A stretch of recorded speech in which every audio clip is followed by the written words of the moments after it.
જર્જરિત રૂપાપુરા પ્રાથમિક શાળા કે જે ગમે ત્યારે પડી જઈ શકે તેવી પરિસ્થિતિમાં છે। વાઘોડિયા વિધાનસભા મત વિસ્તારમાં આવતી આ પ્રાથમિક શાળા રૂપાપુરા નંદેસરી પ્રાથમિક શાળા અહીં વિદ્યાર્થીઓ જીવના જોખમે ભણી રહ્યા છે, કારણ કે આ ઇમારત જર્જરિત થઈ ગઈ છે, તેની હાલત ખસ્તા છે, ગમે ત્યારે પડી જઈ શકે તેવી પરિસ્થિતિમાં છે અને તેવામાં તંત્ર ધ્યાન નથી આપી રહ્યું।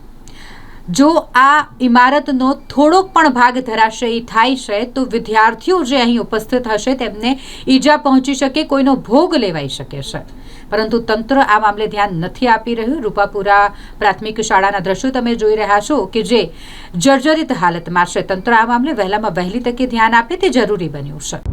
વડોદરા તાલુકાના નંદેસરીના રૂપાપુરા ગામે રૂપાપુરા પ્રાથમિક શાળા આવેલી છે।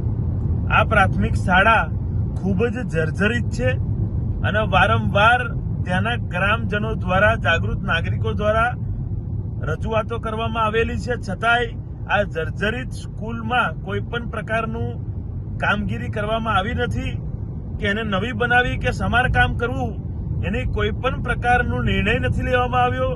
ત્યાંના બાળકો સ્કૂલની બહાર બેસીને ભણે છે, કારણ કે સ્કૂલની અંદર રૂમમાં જો બેસે તો ગમે ત્યારે રૂમ તૂટી પડે એવી પરિસ્થિતિમાં છે।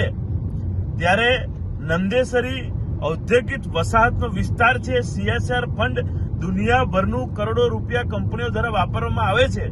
ત્યારે અમારી માંગણી છે કે તાત્કાલિક ધોરણે આ રૂપાપુરા પ્રાથમિક શાળાનું નવીનીકરણ કરવામાં આવે અને આ દીકરા દીકરીઓને ભણવા માટે વૈકલ્પિક જગ્યાનું આયોજન કરવામાં આવે।